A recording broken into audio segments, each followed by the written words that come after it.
Hello, ladies and gentlemen, and welcome to the November 2022 episode of the Wise Guys Sports Show here on only the second time, the Wise Guys YouTube page. I am one of your hosts, the Big Rican on Sports. I am Mike Martinez, and bringing in right now my co-host. He is Mr. JC Blue Note, Jim Cornetti. James, how is your Saturday, the 12th of November? I still can't get over the fact that we actually have our own channel. This is the first time we've actually now had it with the new YouTube handle. You can follow us at youtube.com/at the Wise Guys Sports Show. And Michael, we did not bring this up last time, but there's a hashtag. Oh, as I knock my thing over. There's a hashtag. If I had the soundboard, one simple slip of that, you've seen the clip now. Scissor me daddy. You said that to me, and of course, so for anybody watching, Jim is a big wrestling guy, as is Alex, our buddy from Row 7 out in Chicago. And they sent me a clip of AEW. What do they call him? Daddy Ass? The acclaimed Daddy Ass. Mr. S. Billy Gunn, for those of us who remember the Attitude Era. 58-year-old Billy Gunn. He's built like a brick shithouse. Dude. Now, hold on. I know we heard something funny because normally one episode of The Wise Guys is on my page where it's kid-friendly. Another episode is usually on Jim's where we have to put up an M&M sticker, as I like to call it. But this is The Wise Guys page. It's all unfiltered. This is us. This is the way we talk to each other. I talked to him on the phone the other night. This is just us. And, of course, we'll clean it up when we have certain guests. Willie from Shakeback is going to be on tonight. Unfortunately, he's not feeling too well. He sounds like he's got the same thing Bobby had all this week. So, Willie, get well soon, my friend. We'll have you on the next 2 weeks. We'll see you. We don't. I think I sent the text very late. Willie, we're thinking about you. We miss you tonight. To get well, because quite honestly, both of your families need you well. The Epsteins and the Shakeback fam. Yes, they do. And let me tell you something. Let's hold off on the one thing we want to talk to him about tonight until we get him on. But I teased 2 weeks, so let me announce it now. Friday night, November 25th, 9 p.m. on my YouTube, on the Big Rican YouTube channel, and either on my personal Facebook page or on the Twitch channel, will be the fourth annual, actually only third annual because that team punked out in 2020. The third annual Big Rican Previews, the game, as 2 weeks from today. It is a runaway locomotive on a collision course that these two teams will play at the Horseshoe, Michigan, Ohio State, the tradition, the Saturday after Thanksgiving. And I will have a Michigan fan on there, and Willie, I will have a hater extraordinaire on there in my co-host this evening. And Jim, I think I'm going to do what I told you the other day, but I'm going to hold off on telling anybody else. The whole Wayne Gretzky thing? Yeah, that we can hold off on that for now. And for those of you, there's the announcement right there. And so Alex just responded, so we'll get into that in our second set. So let's jump off the let's say off the ledge here. Let's jump off the show here. It is a Saturday, so let's talk college football. I want to start with something before we get into the CFP and everything, Jim. A really cool moment today at the Horseshoe. Cameron Babb, who was a highly recruited wide receiver going back to Urban Meyer's days with the program, he caught his first touchdown pass today. Very cool. Now, here's why that is so cool. 4 separate ACL surgeries. Wow. And you know how they give out now the 0, the block O number to the senior captain that the team field earned it?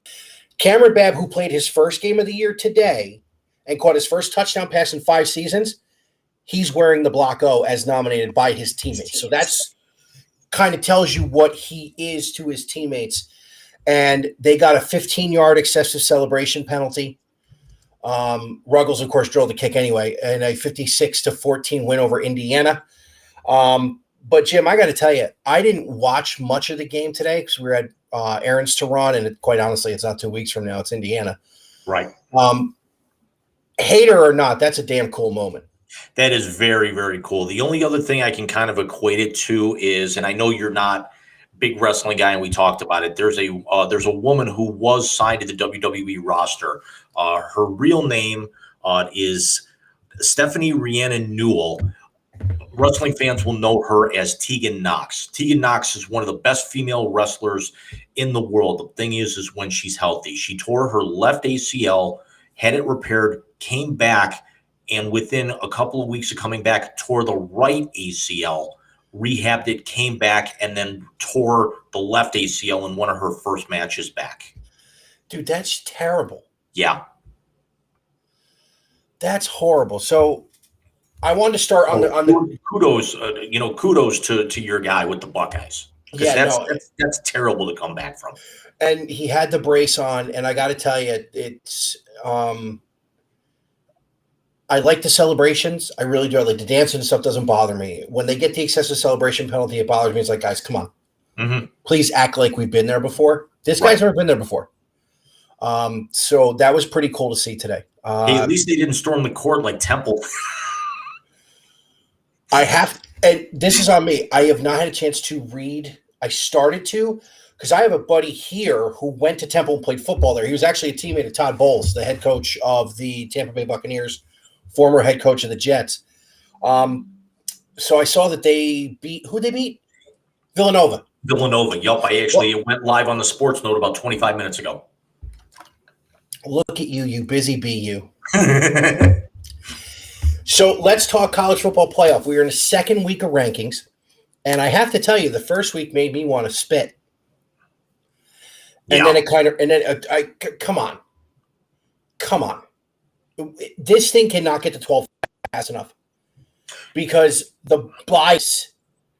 How is a one-loss Alabama who barely got out of Texas alive, barely got out of Texas A&M alive, and it may have been a 52-49 final. They got their rear ends handed to them by Tennessee.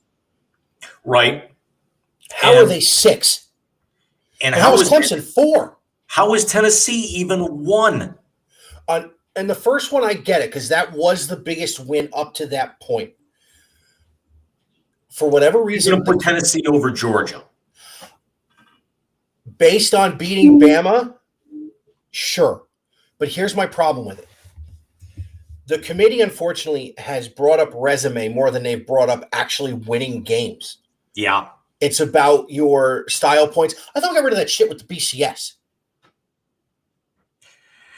Yeah, it's making you start to think, here we go again, Because here's the thing. And I actually have gotten into this with people before between Twitter and Facebook and what have you.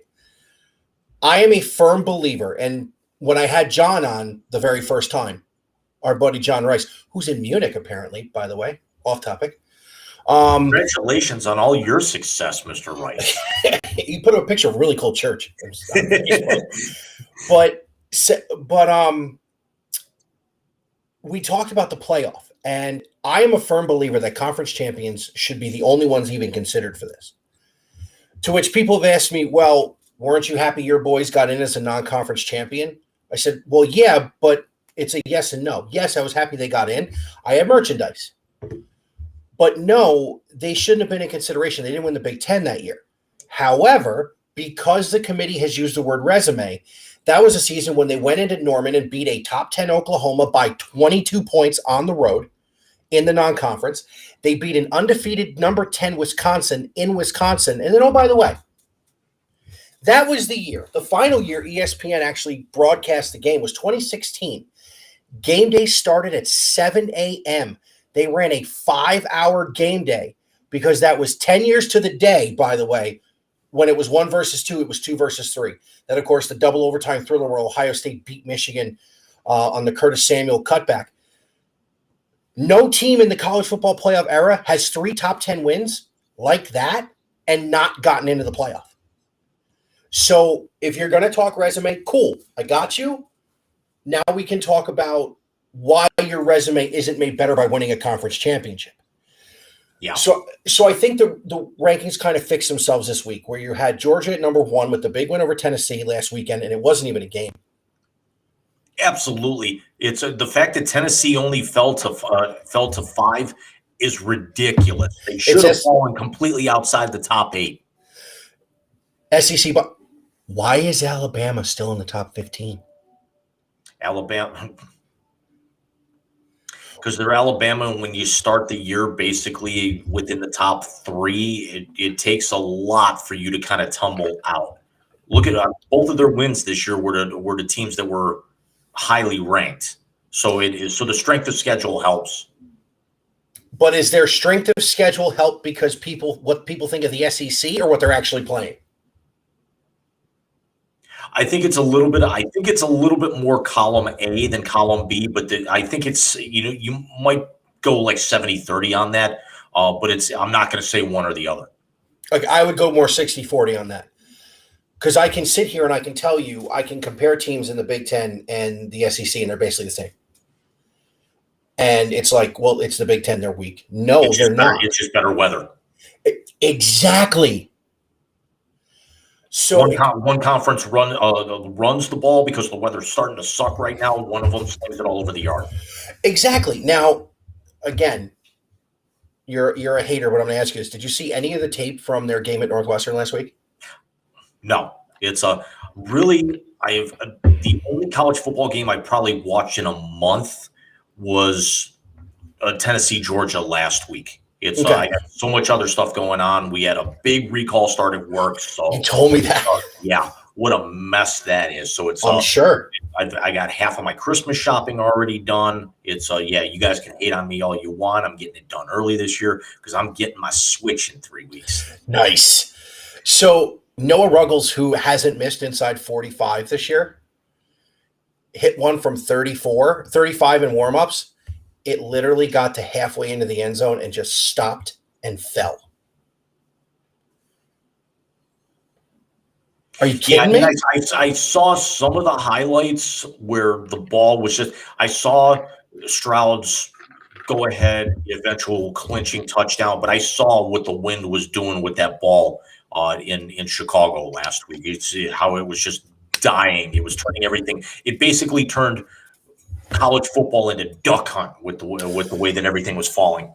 Basically, and then today they had halfway decent. It did snow a little bit in Columbus today, but he was 300 yards, 5 touchdowns for the 9th time in his career in 2 seasons. Insanity. So I was saying, it kind of rated itself with the top 4. Georgia at 1, Ohio State 2, Michigan 3, TCU 4. So the 4 remaining unbeatens were the top 4. If Ohio State and Michigan Michigan, of course, put a beating on, I think it was Nebraska today. Yes. And Ohio State put a beating on Indiana. If Ohio State puts a beating on Maryland next week and Michigan puts a beating on whoever they play, and Georgia slips a little bit against one of these teams, are we seeing 1 versus 2 part 2 on the 26th, or you think it's still 2 versus 3? I think it's still 2 versus 3. I think Georgia's resume, especially after last week, even if they've got a nail biter, and I don't see that with their schedule. Here's another thing. Here's a little bit of kudos to your Buckeyes. They were the first team in the country to reach 10-0. Yeah, they because and even you call it timing, whatever. Georgia, Michigan, and TCU hadn't kicked off yet by the time the Buckeyes had finished, pasting Indiana. So the other 3 of those are going to end up getting to. Well, 2 of the 3 are basically locked in to be, victors right now. And TCU and Texas is just getting ready to, or actually has already started. Georgia's up 31-12 in the with about 9 minutes to go in the third. TCU's up 3-0 at halftime on Texas. Even if they struggle in that game, I don't see how you keep an undefeated TCU out with their resume at this point, and especially with the way that Texas has rebounded after that Alabama loss. Here's one. Washington's on the 3 going in to take the lead in the third quarter at Oregon. That could definitely throw a wrench into a lot of things, because if one of them slip, Oregon's poised right there to slide right in. This thing is going to get to chaos. So I'm going to ask you a quick question, then I'm going to bring up something I was thinking of the other day. We have had seasons since the playoffs started where Pac-12 and Big Ten have had 2 lost conference champions excluded from the playoff.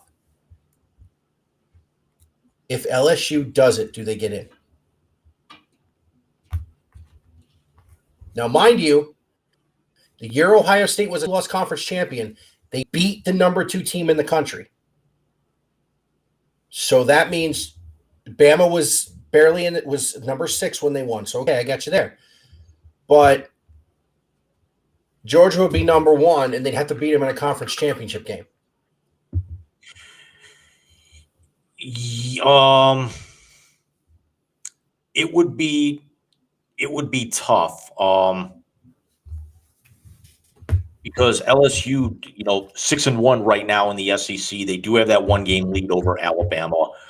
Alabama at 5-2 with that. LSU's won 4 in a row. LSU does have 8 wins this year. They would get to 11. Georgia with 1 slip up. Georgia's very, very close to getting to 10 themselves.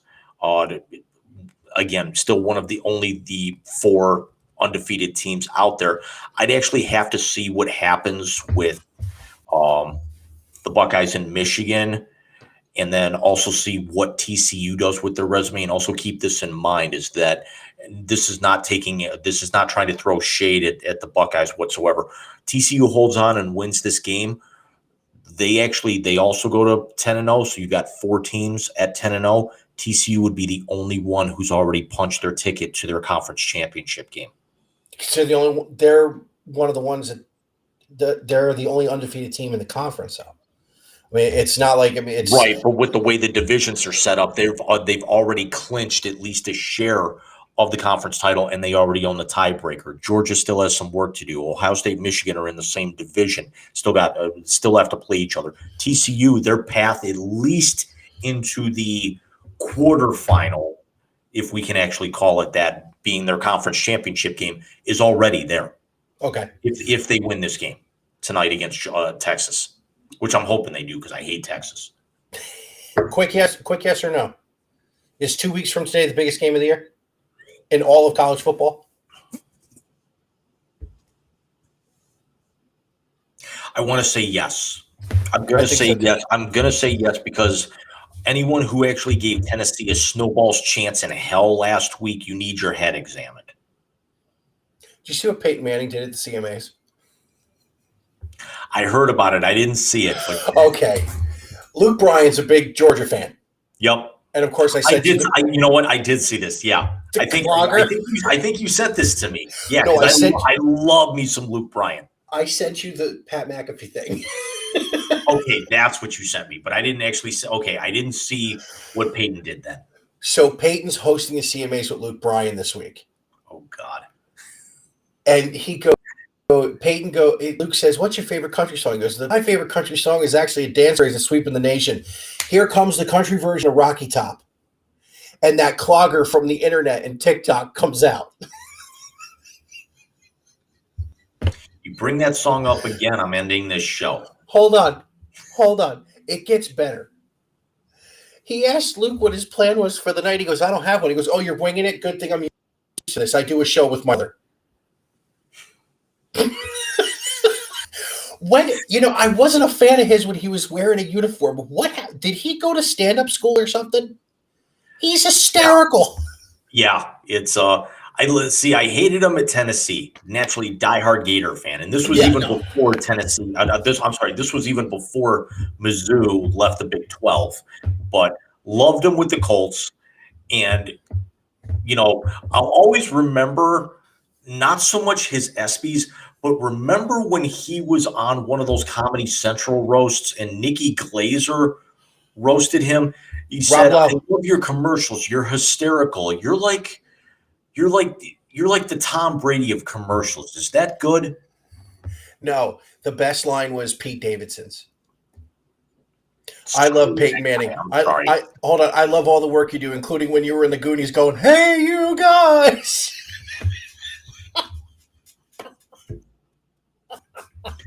You're going to bring that up again, aren't you? No. No, the fact that I haven't seen it. No, but no, Davidson actually said that in the middle of it was the Rob Lowe roast, which was great, by the way. You know what I mean. I know. It was the Rob Lowe roast, which was great, by the way, because the funniest person there was Jewel.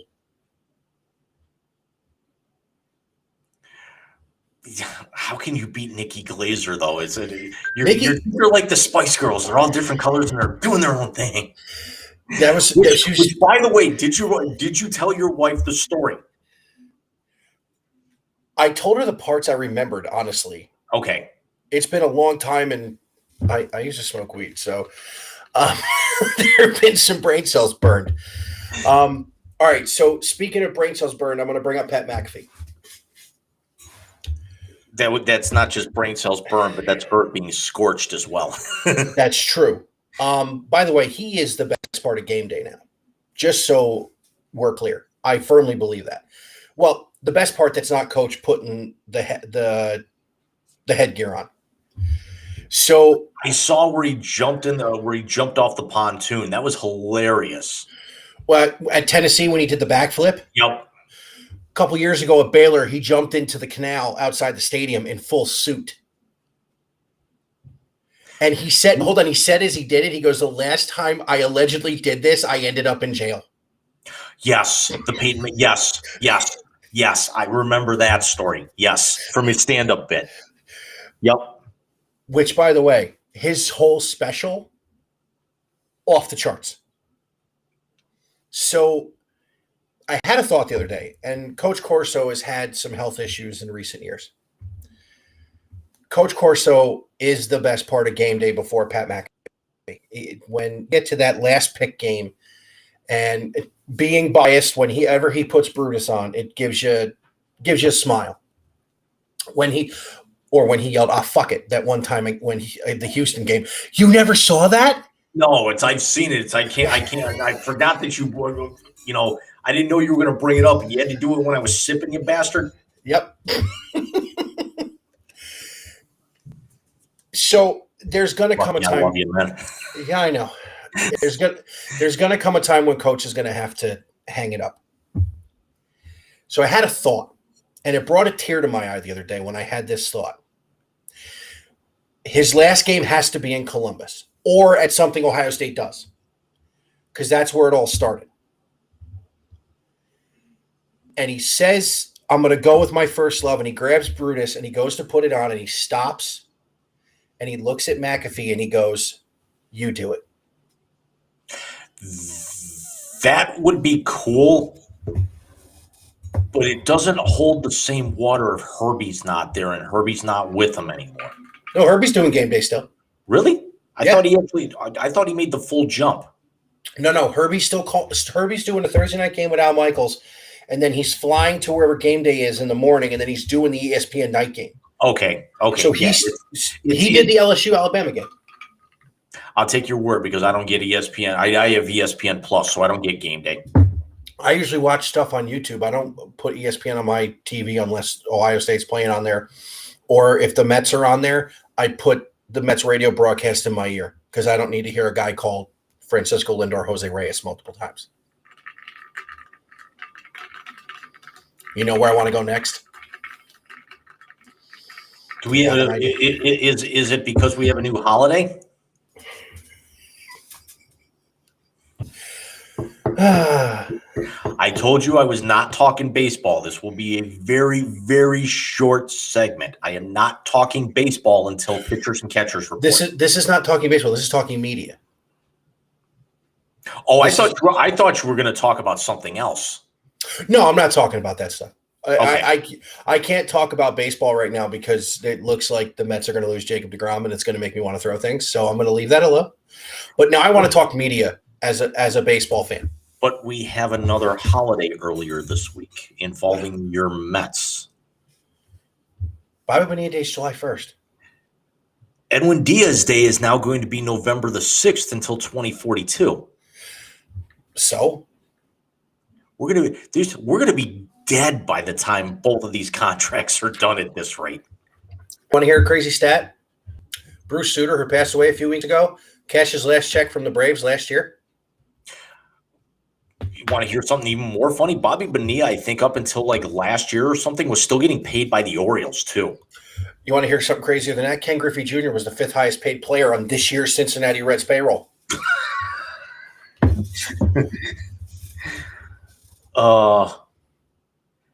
Bottom dwelling team still paying a guy who's already retired and in the Hall of Fame, and without their hat on, and their lead TV announcer getting fired for racial epithets on, or anti-Semitic conversation live on air. Who are also putting a casino in the ballpark and letting Pete Rose make the first bet.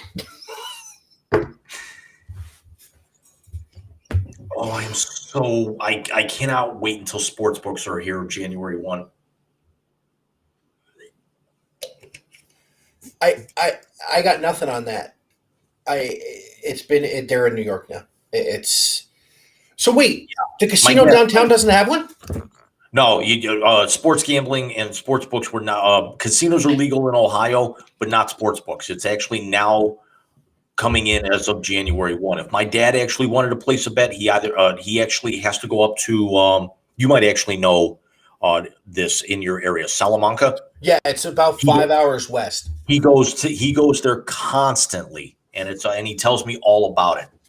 Oh yeah, it's a giant glass building. It's beautiful. Oh, I've been up there a couple of times with him. We love it. Where do you think we actually used to get the Browns tickets and then those Sabre tickets that one year? Oh, okay. So the media thing that I'm referencing for everybody watching or not watching or listening on the back end, 2024, right? The Big Ten new media deal goes in where ESPN has been cut out. That is also the year that USC and UCLA joined the Big Ten, which means ESPN no longer has a college football footprint in reality in the 3 biggest markets in the country and 4 or 5 of the smaller middle markets in the country. Pittsburgh, Cleveland, Green Bay / Milwaukee, Detroit, Philly. But of course, now Fox, CBS, and NBC will have LA, they will have Chicago, and they will have New York. I mentioned to you when I said New York, I get Big Ten Network as part of my package here in New York because Rutgers is in the Big Ten, and Rutgers is an hour and 40 minutes from my front door. So I had said to you, and I would have brought this up with Willie too, because Willie's a big baseball guy, and no baseball fans like ESPN. I mentioned to you on the phone, I've said it to other people, I feel baseball should go scorched earth and pull everything out of ESPN. The only thing you should not meddle with if you're Major League Baseball is let them keep doing the Little League World Series. Don't use any kind of influence on that. And if you got to play the 1 game a year for the Little League special game, do it. But other than that, do not broadcast. Do not allow ESPN radio to broadcast unless it's an ESPN radio affiliate in that town for that team. Go to CBS, go to NBC and say, listen, and Fox, we will give you everything on a silver platter. You got to add 2 nights a week to your games because you already do Saturday. Take Sunday, pick a night the middle of the week. Yeah, because a lot of markets do get Fox Sports 1, and they went away from all original programming. So the network's there. I agree. But here's my rationale. And again, I take this from a Met fan standpoint because that's why I watch ESPN for baseball. No offense to the Gardos, no offense to anybody else, but unless the Mets are on ESPN, I don't turn them on. You had someone on a pregame before a playoff game say these words. Well, the last time the Mets went to the World Series, they wore black uniforms in 2000. Jeff Passan, who may be top 3 baseball writers in the country, had to go, did you forget they went to the World Series in 2015? Jim, live on the air. I believe in equal opportunity for both men and women in sports. There are a lot of women who cover this. Natalie, one of them. And the Southern reporter for Fox College Football, who is actually, by the way, she's leaving them and she's going to Qatar she's covering the World Cup. I wouldn't want to go there.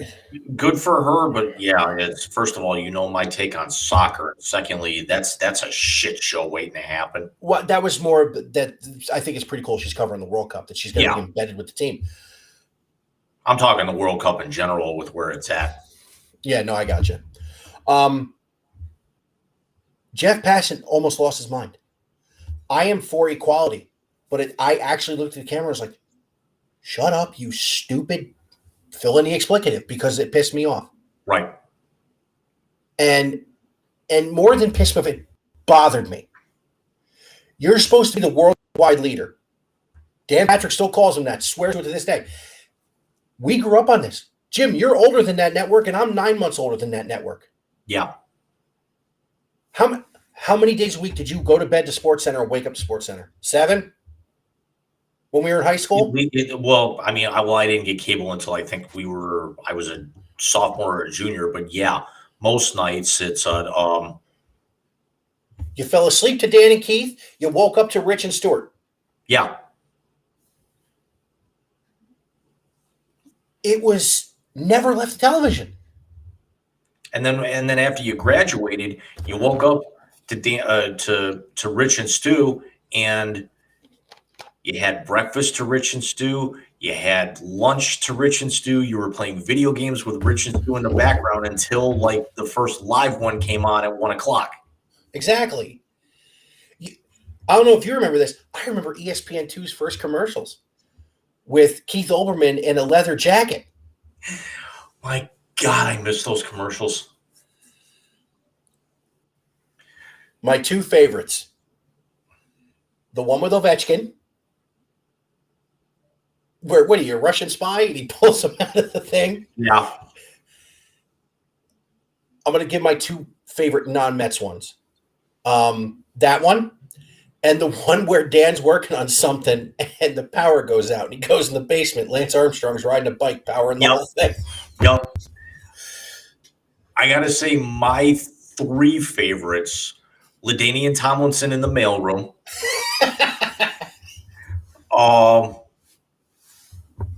Big Papi putting on the Yankee jersey. Yankee hat and the Red Sox mascot. Uh-huh. And where the power goes out with no, not that one.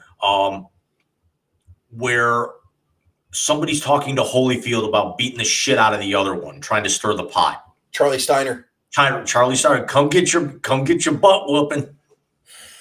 I'm trying to remember who put him up to it. I'll find it after we get off the air. The other one I really enjoyed. Did you ever see the one where the Mannings are taking a tour of the place? Where they're kicking each other and Archie's looking at them. Yep. Another good one. Yeah, we could go on with this all night.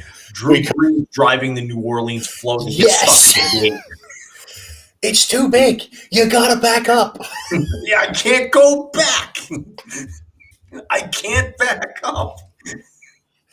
There was another one where Van Pelt's trying to drive in and Jimmy Johnson is picking apart the speed bump with the pickaxe. Or the one where Van Pelt stole LeBron's chair. He's got like the throne, and he comes back to his desk. He's got a regular chair, and he goes over. He's, Scott, have you seen my chair? And Scott's sitting in the throne. Goes, no, LeBron, I haven't seen it. I'll see your LeBron throne, and I will raise you the Boston 3 party. Where they do the Three Amigos dance. Watching Kevin Garnett and Paul Pierce do the Three Amigos dance, Ray Allen I can understand because Ray Allen's an old man at that point.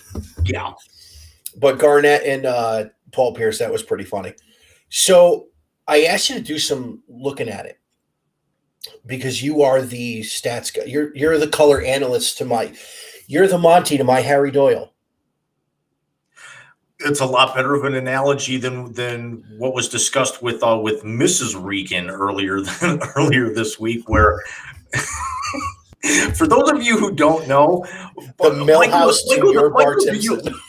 Michael, do you want to set this up and I'll right. give a little bit of context? So Bobby was painting the other day, and Steph put the pictures up on Facebook, and he's an adorable kid, and I'm biased, so whatever.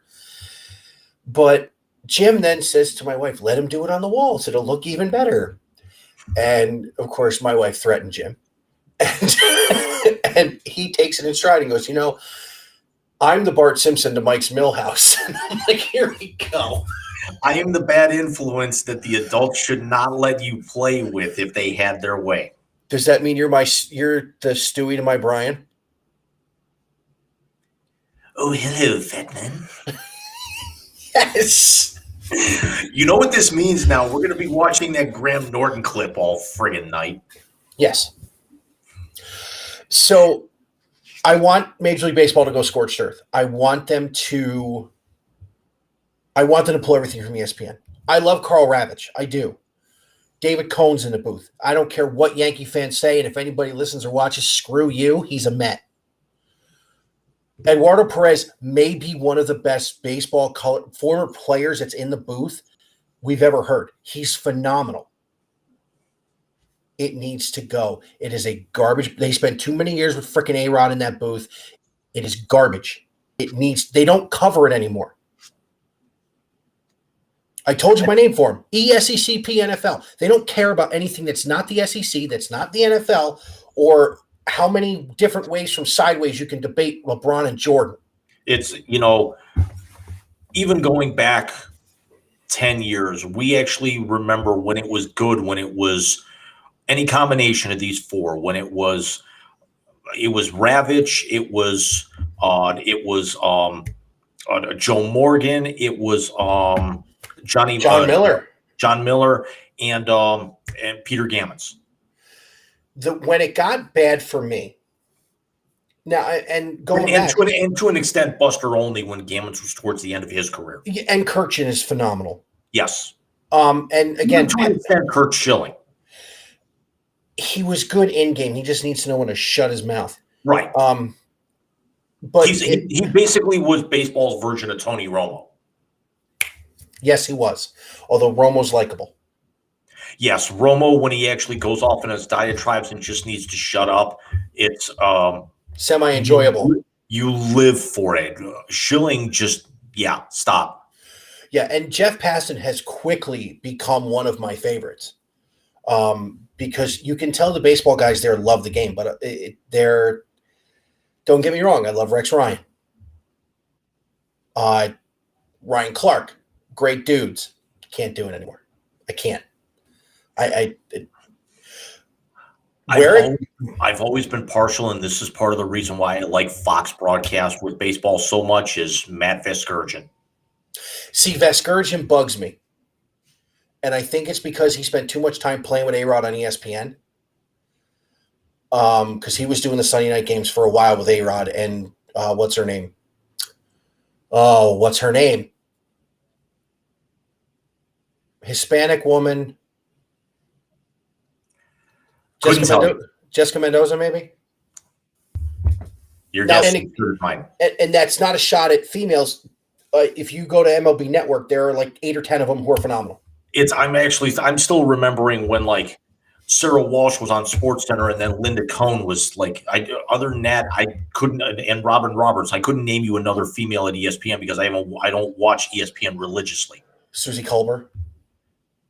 Yeah, Doris Burke, but really outside of those, 5 or 6, I couldn't name another one.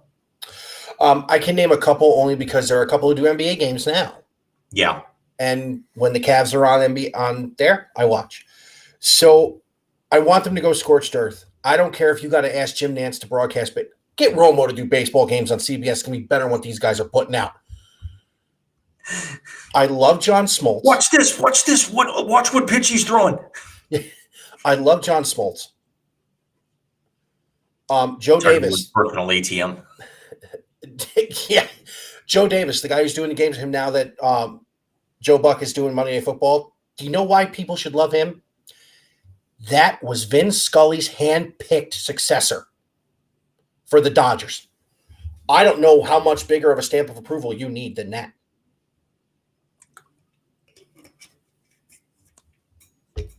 Get Charlie Steiner back to do games if you have to.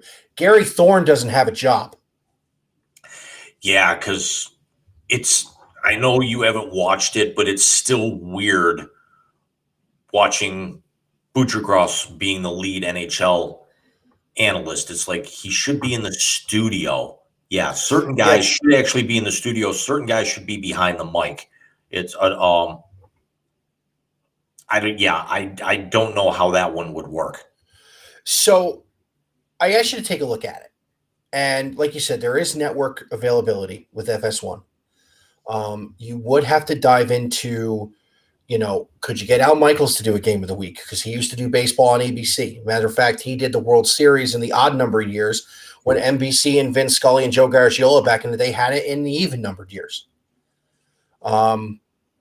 Could you get Joe Buck one night a week? I don't know why he hasn't done Fox. Are they pissed at him because he decided to go to do Monday Night Football? Or if you're Major League Baseball, do you look ESPN in the face and go, either get Joe Buck in the booth Sunday nights or we're gone? I know people in Cleveland hate Joe Buck, but bear with me. I love Joe Buck. It's a thank God. I can't see. I could not see because he's 78 years old. He can't do that kind of travel. I'm not talking a whole season. I'm talking one game a week, like he does for the NFL. Like if you did, let's say it was CBS, just for easy figure, or even NBC. Let's do NBC because he just was working with that. When we were kids, NBC had a Saturday game of the week that Vince Scully and Joe Garagiola would call every week. Do it on a Wednesday night. And once in a while, Bob Costas, And he's but even the best thing about Costas, who was his color guy every time? Bob Uecker. So I don't have the soundboard up, so you want to say it? Oh shit.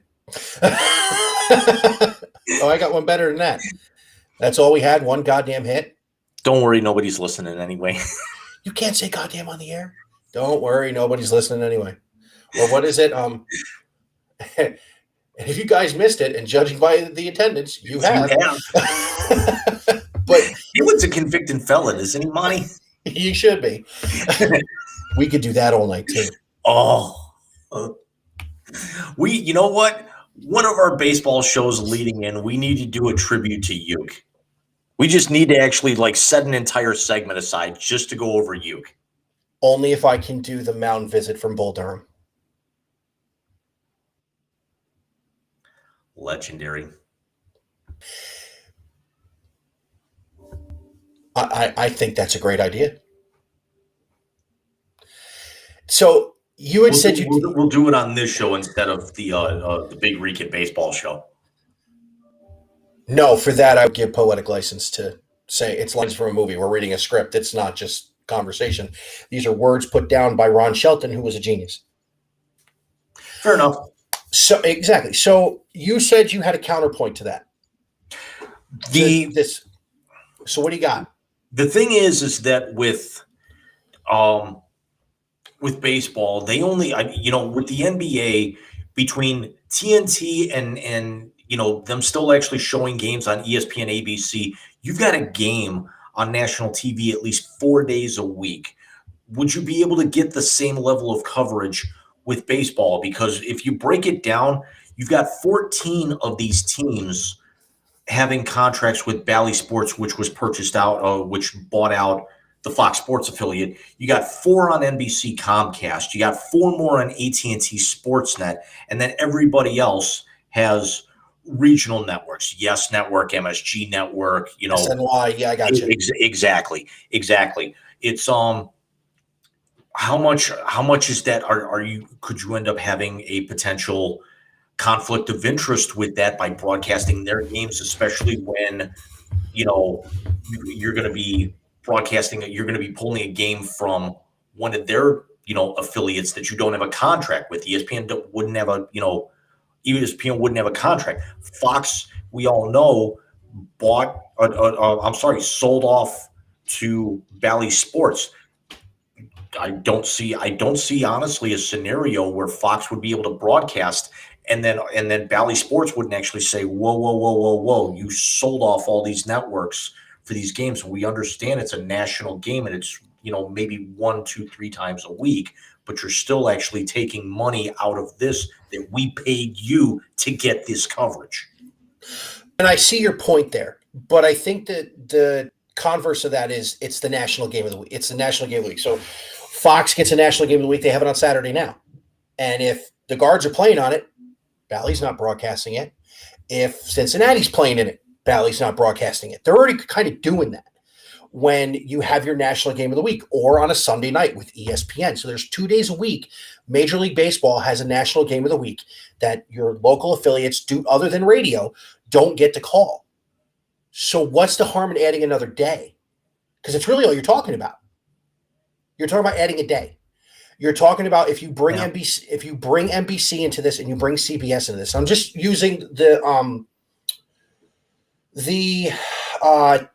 model that the Big Ten used because it's really the only one I'm familiar with because I was just so taken back by it. And I think it's going to have a ripple effect in a lot of other things. But if you say, okay, well, NBC is going to do a game of the week and they're going to take over Sunday nights for ESPN. Fox is going to keep Saturdays.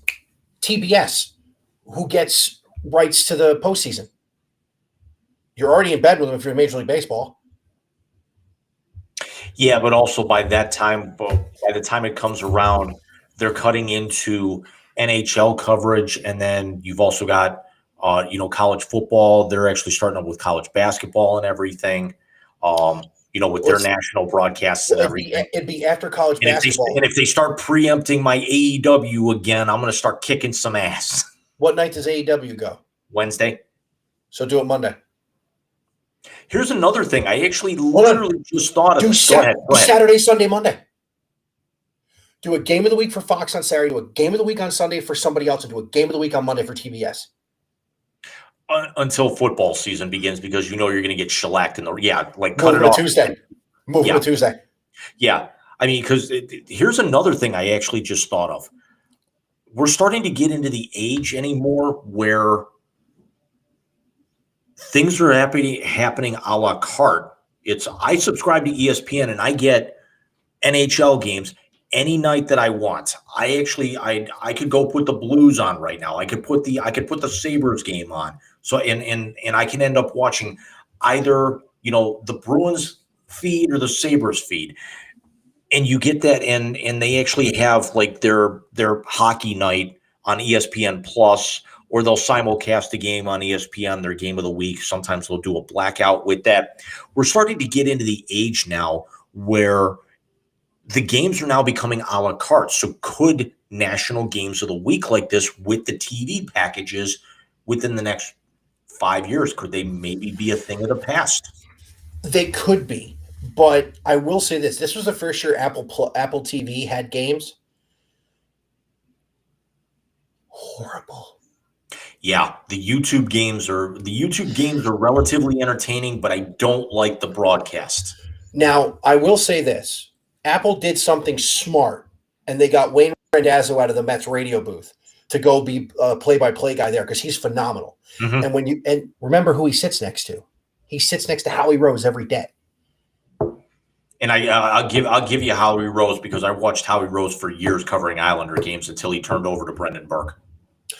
And he only turned over to Brendan Burke because he didn't want to be away from his wife as much. Yeah, because he was going Mets, Islanders, and you remember years ago he was a Rangers guy too. Yep. The Stefan Matoko. Speaking of the Rangers and the Islanders for a moment, very, very good on MSG and MSG Plus. The lead host for Islander games, their intermission shows and their pregame show, and the person that they actually have calling the action between the glass, both women. Yeah. Shannon Hogan covers the pregame, and the wonderfully talented AJ Malesko is down between the glass during all Islander games, and also on national broadcast with ESPN and when NBC used to have it. Well, you can thank Linda Cohn for that. Yeah, but AJ Malesko is phenomenal. Yeah, no, it's not about gender. It's about, do you know the game? Do you know how to broadcast and report on the game? And do you know how to connect with the fans? That chick at ESPN lost me. I'll never watch her again. Yeah.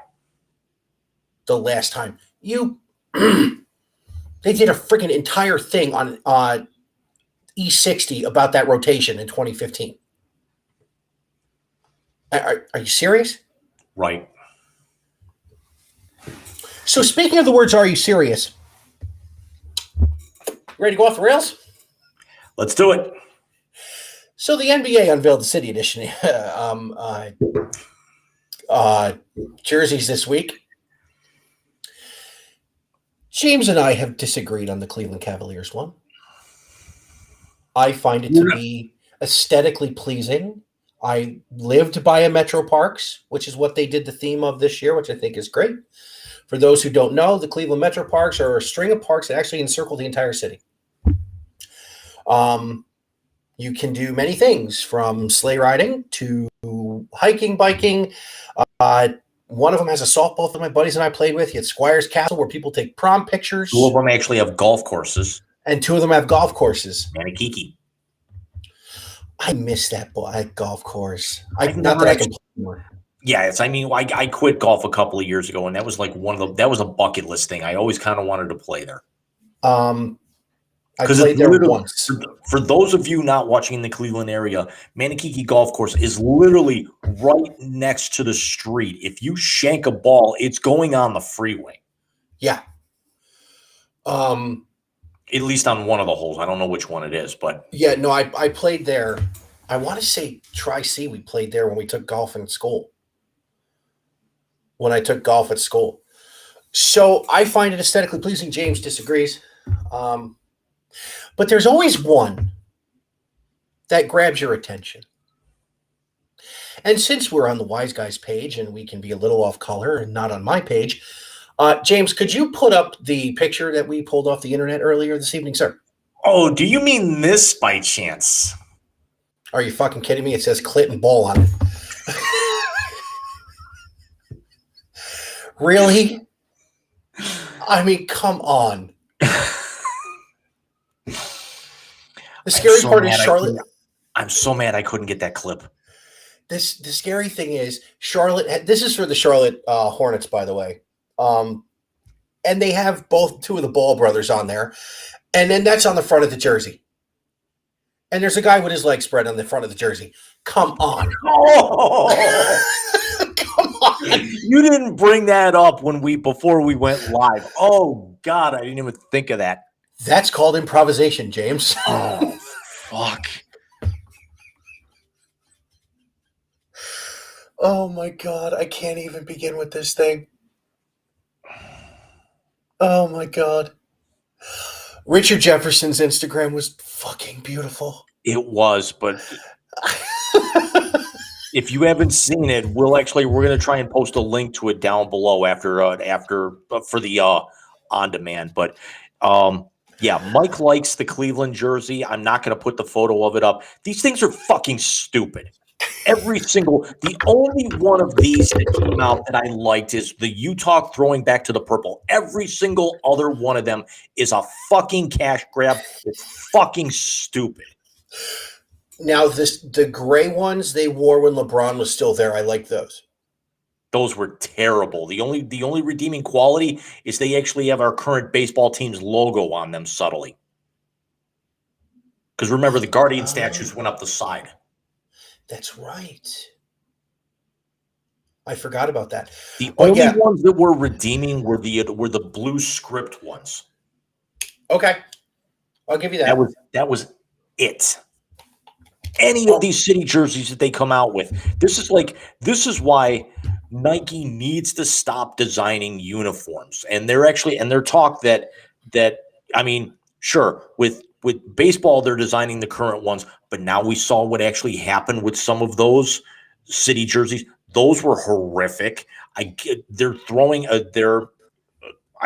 shudder to think what they're going to do with the NHL, because the NHL's contract with Adidas/Reebok is up after this year, and there's a possibility Nike could take over that. Now, some of their World Cup jerseys that they designed, for the IIHF World Championships were pretty good, but I'm afraid to see what they do. We saw what they did with Oregon.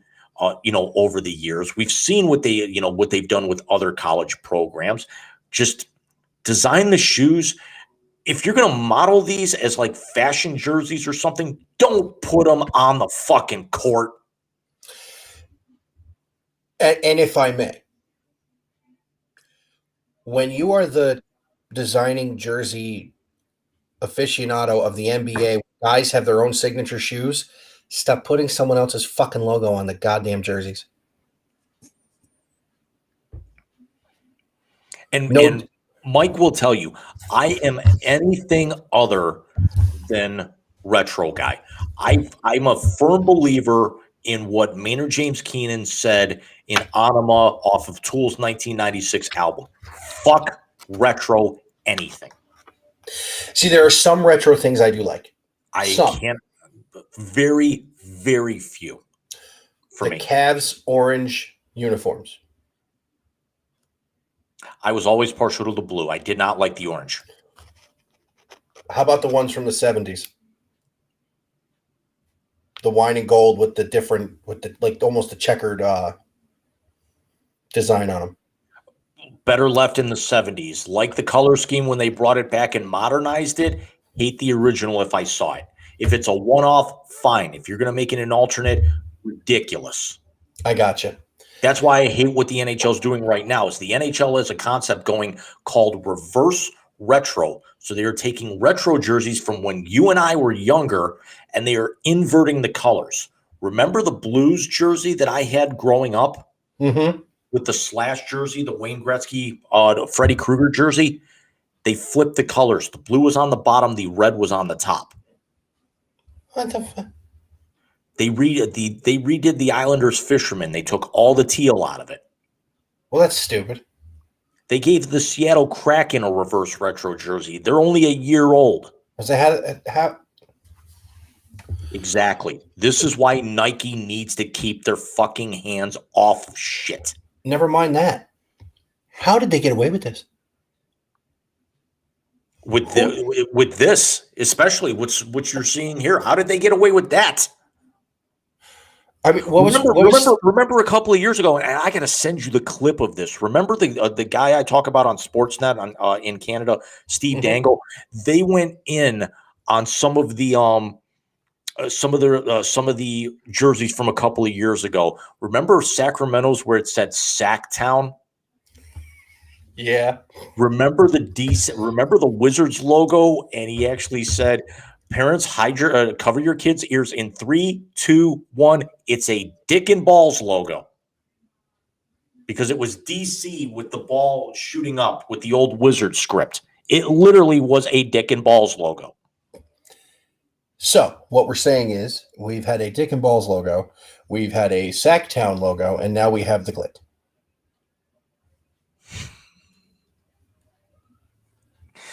And people wonder why you can't take the NBA seriously half the time. Speaking of the NBA, with a little segue to get away from this, because I got to get this fucking thing off my screen. Yeah, get that off screen. I can't. It's just, and I had to go with the spread leg thing because I knew you'd lose your mind. I'm glad you didn't bring it up before we went live. Me too. It just kind of came to me. I looked at it and went, "Oh, that's Jordan. Oh, we can get this even better." And the fact that it's Charlotte, nonetheless. How in the hell did he even sign off on that? I want to know I want to know what Phil Knight's on. Anyway, speaking of the NBA. Yeah, this will be our final topic of the night because I'm starting to fade out. Well, we got one more. We got one more after this, but that one's going to be fun, and we're going to keep that one very short. Oh, okay. So speaking of the NBA, can I ask you a question? You may. When in the NBA rule book did an actual run blocking scheme become legal? Right. Did you see the documentary on the Redeem Team on Netflix yet? No, but I'm going to. I'm talking about last night in Golden State. Yeah, I think it actually became legal when they actually didn't throw Kobe Bryant out for running through Pau Gasol's fucking chest on the first play of the gold medal game. That was international. That was not NBA. Doesn't matter. They took it right out of that. That was basically the blueprint that they set. Oh, Jesus Christ. Klay Thompson was actually like a freaking gunner downfield on a punt last night and drilled a Coro. And according to Chris Fedor from Cleveland.com and 92.3, no, fill-in host on 92.3 FM here in Cleveland, the NBA did come out with their 2-minute, whatever they call it, the 2-minute report, and they did confirm that Klay Thompson should have been called for an offensive foul on that play, meaning all 3 times that JB Bickerstaff has been criticized and probably been fined by the officials this year, he's been right. Yeah. Now listen, all the Cavs fans that are losing their minds right now because they lost 3 in a row. Guys, this is a 50-win team. They're not going to go 81-1 like people were spouting off on Twitter. This is a 50-win team. West Coast trips for this franchise, you and I talked about it, historically are never that good. Where do they go next? Not necessarily. Typically, West Coast trips, and why the NBA decides to fuck the Cavs every year by giving them a West Coast trip this early in the year. I'll give you a list. It starts with it's Cleveland. Yeah. And you see what shirt I'm wearing tonight. Yep. I was going to wear the Block O, but I figured you'd yell at me. I almost wore it as well, and I went with this for what our final topic is going to be, and I'll segue into that here in a little. Well, you can't ever go wrong with Shane Falco. Right. But, I mean, although the consequence of what's going on with the Cavs right now is, have you seen how inconsistent this team is in the fourth quarter? They trail, they come back and win. They don't know how to play with a lead because all 3 games that they lost, they choked the lead away within the final 3 minutes. I think it's not. Well, JB called them out earlier this week saying that they are playing way too much isolation and man-on-man. They are playing no team basketball in the final few minutes of these games. No, and he's absolutely right for doing it. But I will say this. You lost Darius Garland 13 minutes into the season, and he's still not 100%. He even said it before his first game back. He still sees red when he looks to the certain side of the thing. I think because he came back in the middle of an 8-game winning streak, to which they beat Boston again. They had beat LeBron for the first time since he went to Los Angeles. I think that kind of smoothed over some wrinkles where this team is starting to get used to each other, and this team is starting to get rotations that they know are going to work. Look, I love Okoro. He's becoming a defensive player only. Very much like Bruce Bowen. Yes, and Bruce Bowen's got rings, and he was very, very valuable. But they're starting to realize that they have to. I think this will right itself when Rubio's healthy, because then you can give Darius and Donovan more of a blow when you need to, because Rubio can run that offense. That Neto guy they have now, or what's his name? Raul Neto. Yeah. Raul Neto. He's not bad. He's not bad, but he's not Ricky Rubio. And also kudos for Karis LeVert for kind of playing above his weight class and chipping in. He has been. Yeah. And let's all pump the brakes. Yeah, it's a 3-game losing streak. They're still 8-4. Yeah, but let's keep in mind, you lost to the Clippers, who are a much better team than the Lakers, on a back-to-back night out in LA. You and I talked about it on the phone, Wednesday? Wednesday. You knew that they were going to have a clunker in there somewhere, and that was that Sacramento game, because Sacramento might be the worst team in basketball right now. I think Sacramento might be worse because there's some talent with the Knicks. That's hard to believe. And I mean, the Knicks Knicks have Obi Toppin. That's all you needed right now. And seeing him in person last year, like I did, sitting courtside, Obi Toppin is going to be a force in this league for a long time. Unless he doesn't get out of New York. That's exactly it. And then, last night, the moving screen against the Golden Showers, Golden State. The NBA is never going to have a LeBron-less Cavalier team lose to Golden State, especially when the Warriors are coming off a championship. Let me say this. I watched some of the highlights from it because unfortunately they're not on NBA TV much, which I have here. Of course, the only time I'm guaranteed to watch them is whether they're either national, which seems to be the Celtics each time, or if or on YouTube they do the full highlights of all the points scored. Or you pull up an illegal stream. The I'm not paying $19 a month to be able to watch Bally Sports for that. No way, no how. I'll use my parents until they add Guardians games to that as well. Then I can justify it. I'll use my parents sign in. Yeah. And I'll give it to you. But yeah, no, I think they're going to be fine. And James, I actually will ask you if we can cut this short. I'm having a little issue on my end here. I got to go handle. Okay. Not feeling so hot right now.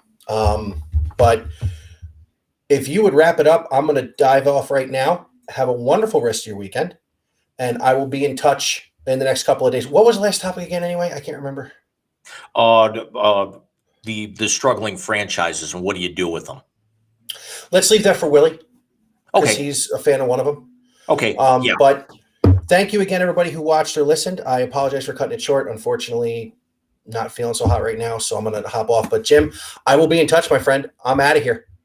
Absolutely. Mike will actually be with us here for the Ohio State preview. We're going to throw that back up here right before he jumps off. There it is again for it. Mike, have a good night, my friend. And as always, you can actually catch Mike on Twitter at the Big Rican. There's also the link to his podcast down below. You can also catch me right there on Twitter, and also there's the blog, my individual blog right now. We actually just put up a couple of college basketball within the course of the last couple of days. We put one up on that Temple game from the other night. That went live about an hour before, maybe about a half hour before we went live tonight. And always, as always, now with the new handles, you can find both of us on YouTube even much easier. So we'll throw Mike's handle back up. You can find Mike at youtube.com/@BigRicanOnSport. With me, you can find me at youtube.com/@JCBlueNote24. We will be back with you naturally for Mike for the Ohio State preview. We'll be doing that more than likely on Black Friday. I'm not going to try and jinx this, but Mike is trying to throw trying to shoot his shot here and get us a very, very major guest. We don't know if it's going to happen. We'll keep you guys posted on that. And then we're also planning at least one, if not two shows of the Wise Guys here in December. We're actually going to, we're planning on going live the week after, maybe around December 2nd, December 3rd. And then we're also going to have a year-end bash. We're actually plotting that for the week before Christmas as well. So definitely stay tuned to that on both of our Twitter pages.